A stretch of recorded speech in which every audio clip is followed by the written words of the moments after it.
In early 2000, India's Delhi police had tapped some phone lines to investigate an underworld extortion case.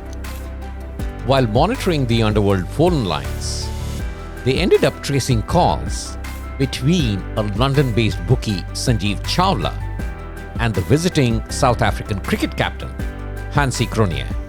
What they overheard were detailed plans to fix matches to secure higher betting odds during the ongoing India-South Africa Pepsi Cup One-Day International Cricket Series. The revelations sparked a global outrage, with several cricketers forced to end their careers early. Hi, you're listening to The Why in History.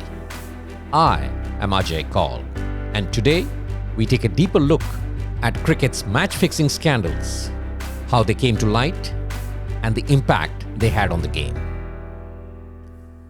Match-fixing happens when a strong team, favored to win a game, deliberately performs poorly, leading to a victory for the opposition, which is unexpected and goes against the odds. But this ends up being very profitable for those who have bet against the odds.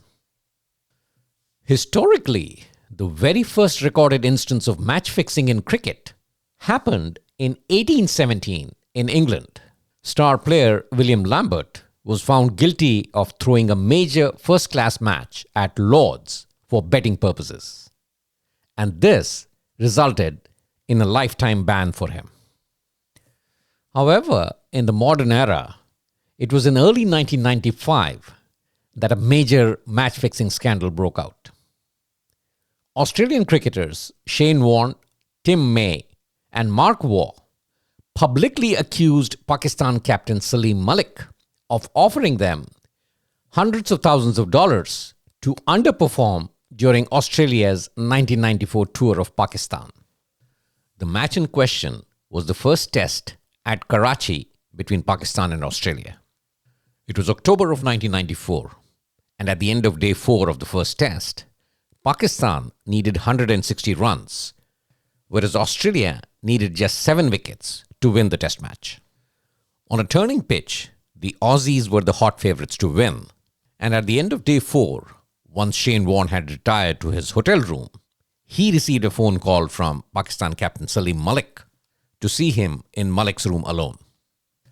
And according to Shane Warne's later testimonies, it is here that Malik offered him and his fellow spinner Tim May $200,000 each to bowl wide of the off stump on day 5 so no Pakistani wickets would fall. Warne later confided to Tim May, and both Shane Warne and Tim May refused the offer and informed their captain Mark Taylor and coach Bob Simpson. Simpson officially reported the incident to ICC match referee John Reid. Irony of ironies, in a dramatic turnaround, Pakistan actually went on to win this test match. Pakistan's star batter at the time, Inzamamul Haq, and tailender Mushtaq Ahmed put on an unbeaten 57-run partnership to win the test. But in the end, this incident turned out to be the first major whistleblowing event that exposed underground match fixing to the global cricket community. But how very upright and professional of Shane Warne and Tim May to refuse the offer? Well, that's debatable, because just a few weeks prior, during the Singer tournament in Sri Lanka, Shane Warne and Mark Waugh were approached by a bookie named John, who they provided with basic pitch reports and weather forecasts over the telephone. In return, Mark Waugh was paid 6,000 Australian dollars and Shane Warne 5,000 Australian dollars. Both players later maintained that they were naive and thought the information was mundane and harmless. And how did this event come to light? Well, rumors floated, and the Australian Cricket Board launched an internal inquiry, and that's where Warne and Waugh confessed to taking the money. Mark Waugh was fined 10,000 Australian dollars and Shane Warne 8,000 Australian dollars. But the Australian Cricket Board chose to keep all this investigation under the wraps because it was worried that the credibility of Shane Warne would be impacted with respect to being a whistleblower in the Salim Malik incident. But by this time, the Pakistani cricket team was so engulfed in match fixing that within the team itself, there were factions of match fixers. And all this corruption was brought into the limelight when young and emerging Pakistani cricketers, Rashid Latif and Basit Ali, announced a very premature retirement from international cricket in February of 1995. And they stated very clearly that they were prematurely retiring in protest against widespread match fixing and corruption within the Pakistan cricket team. The Pakistan Cricket Board responded quickly and established an inquiry commission into these allegations. But not much progress was made, primarily because of a lack of eyewitnesses, including Shane Warne and Tim May, who refused to fly to Pakistan to testify. But rumors and stories around match fixing kept propping up in the media. And under tremendous pressure from the public and the political system, the Pakistan Cricket Board in 1998 set up a formal judicial inquiry commission led by Lahore judge Malik Muhammad Qayyum. The key difference this time was that Rashid Latif volunteered to be a prime witness. And what a witness he turned out to be. He was able to furnish tape-recorded conversations between players regarding fixing of matches. Though some of the tapes had been edited to apparently protect Basit Ali, Justice Qayyum still accepted these tapes as primary evidence. During the course of the witness testimonies, two names kept reappearing: Salim Malik and Wasim Akram. The key evidence against Salim Malik included the bribe that was offered to the Australian players, which I mentioned earlier. Rashid Latif also testified that Salim Malik offered him ₹1 million to lose a game against New Zealand in Christchurch during the 1994 series. Bookmaker Salim Pervez admitted to paying Salim Malik and Mushtaq Ahmed $100,000 to lose a match against Australia in Sri Lanka during the 1994 Singer Cup. And just for the record, Australia won this match by 28 runs against Pakistan. Malik was also accused of coin toss manipulation, especially against New Zealand skipper Ken Rutherford. Coin toss manipulation entails flipping the coin before the start of the game, but removing it from sight before the opponent captain can see and congratulating him for winning the toss. So you're deliberately losing the toss. As a result of all this evidence, Salim Malik was issued a lifetime ban from international cricket. Malik never played for Pakistan again. And just for everybody's knowledge, the match referee now witnesses the coin toss in person to prevent any such foul play.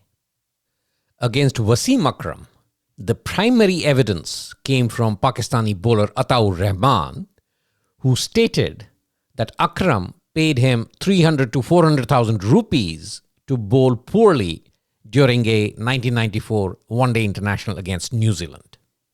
There was also suspicion against Akram for pulling out virtually at the 11th hour from a crucial 1996 World Cup quarter-final match against India. Pakistan lost that match, and Amir Sohail stated that he was asked to lead the side 5 minutes before the coin toss.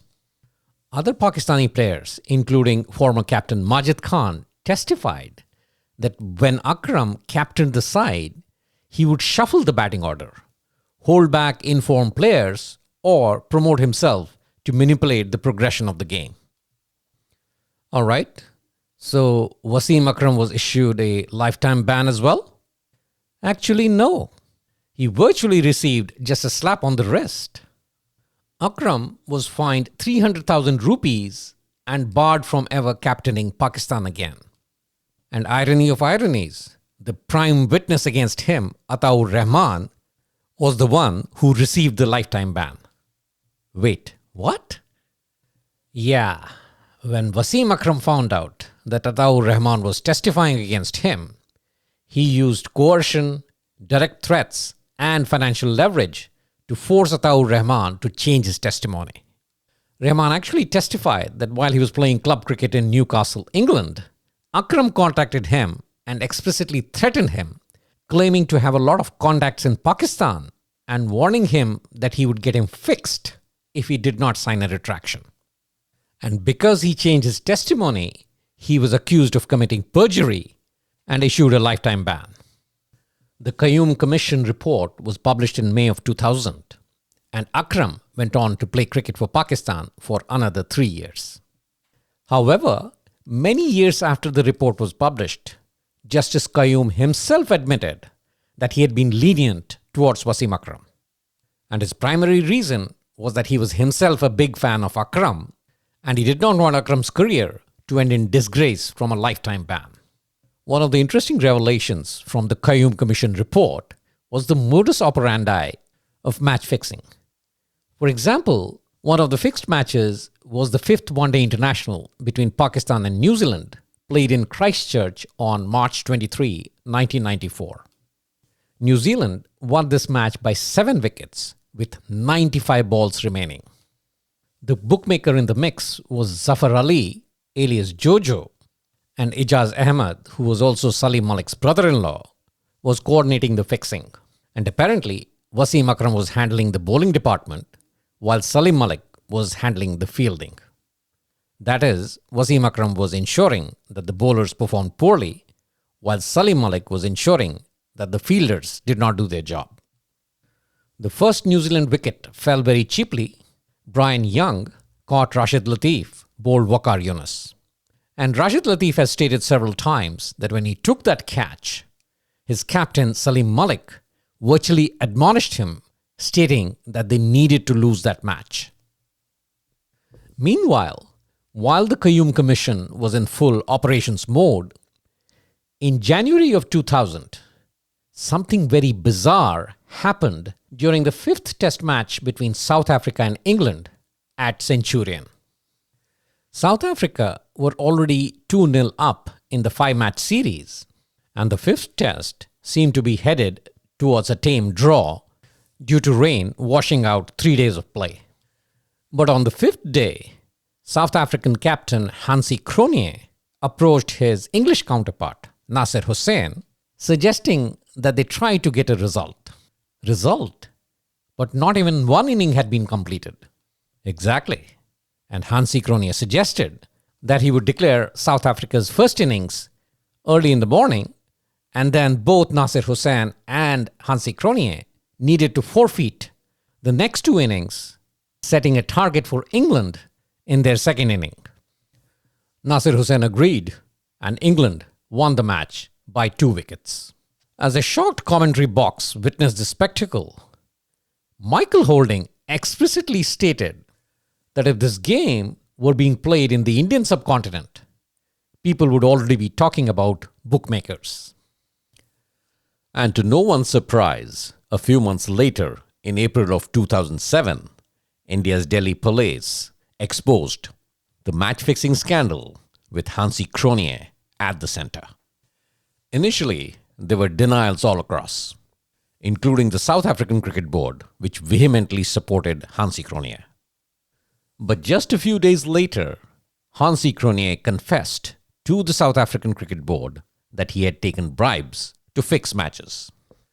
As the cricketing world bore the shock of this revelation, India initiated a comprehensive inquiry by its Central Bureau of Investigation, or CBI, into domestic match fixing. Around the same time, South Africa set up the Qayyum Commission to look into match fixing in South African cricket. As these two bodies started their investigation, in June of 2000, Hansie Cronje dropped the biggest bombshell of the investigation. Hansie Cronje confessed to the Qayyum Commission that it was former Indian captain Mohammad Azharuddin who had introduced him to an Indian bookmaker named Mukesh Gupta back in 1996. The Indian Cricket Board immediately dropped Azharuddin from the playing 11, while the CBI launched a massive manhunt to track Mukesh Gupta. Finally, on June 28, 2000, Mukesh Gupta walked into the CBI headquarters and gave the investigators what came to be known as a goldmine confession. Mukesh Gupta confessed that Indian batsman Ajay Sharma initially introduced him to Mohammad Azharuddin, and as they developed a close relationship, Azharuddin agreed to fix matches and tailor specific events on the field for massive monetary payouts.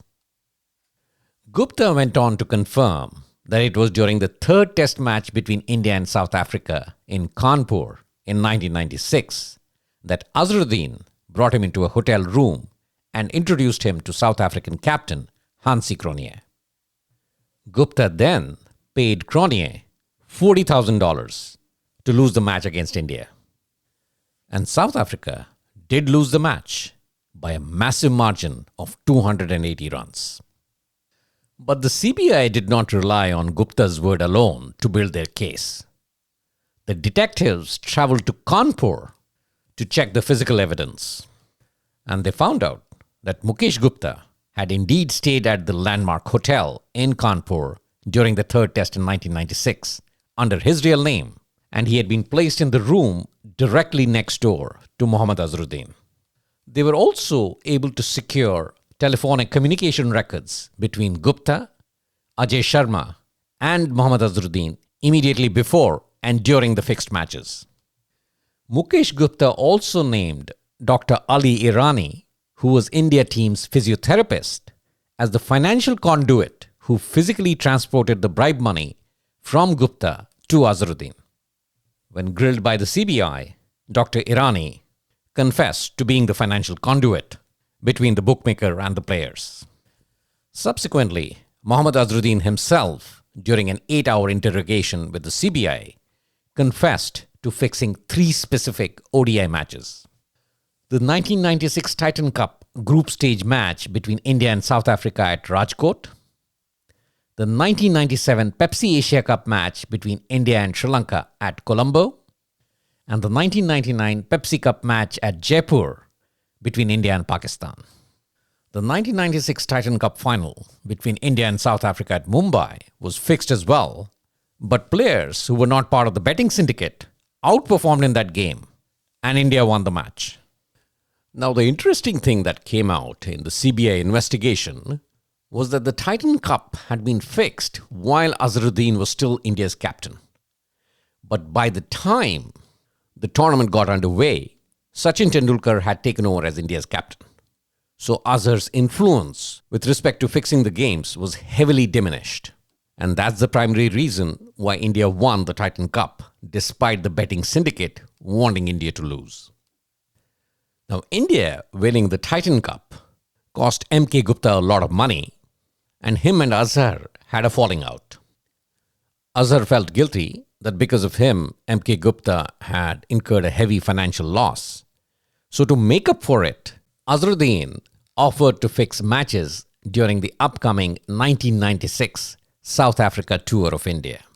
For the first 2 matches, he was able to provide some insider information like pitch conditions, team composition, etc., and which team would likely win. But it was in the third test at Kanpur that Azharuddin did the ultimate favor to M.K. Gupta by introducing him to South African captain Hansie Cronje. Now, while the CBI investigation was going on, in May of 2000, India's all-rounder Manoj Prabhakar dropped the bombshell of bombshells by claiming that India's World Cup winning captain Kapil Dev had offered him 2.5 million rupees to underperform in a 1994 Singer Cup game against Pakistan. The entire cricketing world was left in a state of shock. Prabhakar also stated that he had shared this information with his coach and captain, as well as 2 broadcasters at the time, Sunil Gavaskar and Ravi Shastri. The CBI swung into action and did find some clues based on witness testimony, and this led to Operation Gentleman in July of 2000. This was the largest synchronized raid in the country's history, spearheaded by the Income Tax Department and heavily backed by the CBI. 87 homes and offices of past and present cricketers, bookmakers, and cricket board officials across India were raided. These included properties belonging to Kapil Dev, Mohammad Azharuddin, Ajay Jadeja, Navjot Singh Sidhu, and even Manoj Prabhakar. The CBI concluded its investigation into match fixing and in October of 2000 submitted its findings to India's Sports Ministry.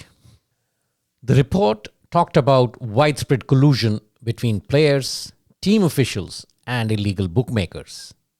And subsequently, on December 5, 2000, the Indian Cricket Board handed out punishments to 5 players and support staff. Mohammad Azharuddin and Ajay Sharma received a lifetime ban. Ajay Jadeja, Manoj Prabhakar, and the team physiotherapist Dr. Ali Irani received a 5-year ban. Wait, Manoj Prabhakar received a ban? Wasn't he a whistleblower? Turns out he was in touch with bookies too, and he stated later that it was important to clean up cricket, and that's why he came forward as a whistleblower. Kapil Dev had to step down as India's coach, but he mostly went unscathed. Primary reason? Lack of substantial evidence, not to be confused with absence of wrongdoing. And the primary reason for the lack of evidence is a very unsophisticated, informal money transfer system involved in this process. It's called the Hawala system, and it works by transferring money without physically moving cash or using traditional banks. So let us say a bookie in Dubai wants to transfer $10,000 to a player in Pakistan. The bookie in Dubai will approach a Hawaladar in Dubai, who's technically a broker, and hand over the cash plus a small commission fee. The Hawaladar or broker in Dubai will provide the bookie a unique passcode, say XYZ. The Dubai Hawaladar will contact a Hawaladar in Pakistan via phone and relay the message that $10,000 need to be provided to the Pakistan player along with the secret code XYZ. In the meantime, the Dubai bookie calls the Pakistan player and shares the XYZ code over phone. The Pakistan player then goes to the Pakistan Hawaladar, states the XYZ code, and receives $10,000 in local currency. Wait, how do the Hawaladars settle the debt? Because money hasn't actually moved from Dubai to Pakistan. Well, usually the money is flowing in both directions, so the debt ultimately cancels out. But in cases where there's still some pending debt to be settled, the syndicates use fake international business invoices and over-invoice legitimate goods like gold, electronics, or textiles to transfer the value legally. And because of this lack of financial evidence, it becomes very difficult to criminally prosecute the match fixers. And all that can be done is have the individual cricket boards impose fines and bans. And that's also the primary reason why match fixers rarely confess to the crime. In fact, among players, Hansi Cronje is among the very few who confess to match fixing. Even Mohammad Azharuddin retracted his confession later, stating that he had given it under duress. But how deep and widespread this problem is was brought to light not by the inquiry commissions set up by South Africa, Pakistan, and India, but by cricket's own anti-corruption chief, Lord Condon, in November of 2011. Yes, after the match-fixing scandals broke out, the International Cricket Council, or ICC, set up an anti-corruption unit in the year 2000 to eliminate corruption, prevent match-fixing, and monitor cricket matches very closely for any of this. And the first to head this was not an ex-cricketer, but the former London Metropolitan Police Commissioner, Lord Condon. In a bombshell interview in November of 2011, Lord Condon stated that match fixing was rife in the 1980s and 1990s. According to him, every international team during that time, at some stage, had fixed matches. And he went on to state that because of all the scrutiny that came about after the match-fixing scandals broke in the year 2000, the 2003 World Cup was the first tournament where spot fixing likely arrived. Spot fixing, meaning you're no longer fixing an entire match, but small periods within the course of the match. And this usually manifests itself in either a bowler bowling a very expensive over or a batter suddenly playing very slow. In fact, in the year 2010, 3 Pakistani cricketers, Salman Butt, Mohammad Asif and Mohammad Amir, were jailed for their part in deliberately bowling no balls against England at Lord's. And Lord Condon concluded his interview by stating that it is very important that the players involved in match fixing are made aware that if they get involved, they must face the consequences. And on that note, we end this section of the program. On to the quiz section.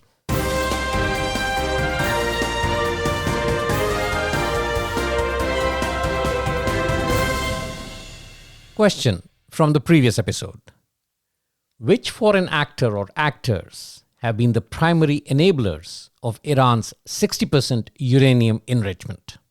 In the late 1980s and early 1990s, Pakistani nuclear scientist A.Q. Khan ran an illicit global proliferation ring that sold Iran its fundamental enrichment architecture. So the answer is A, Pakistan. Question for the current episode. Which Pakistan captain is often considered the pioneer of match fixing?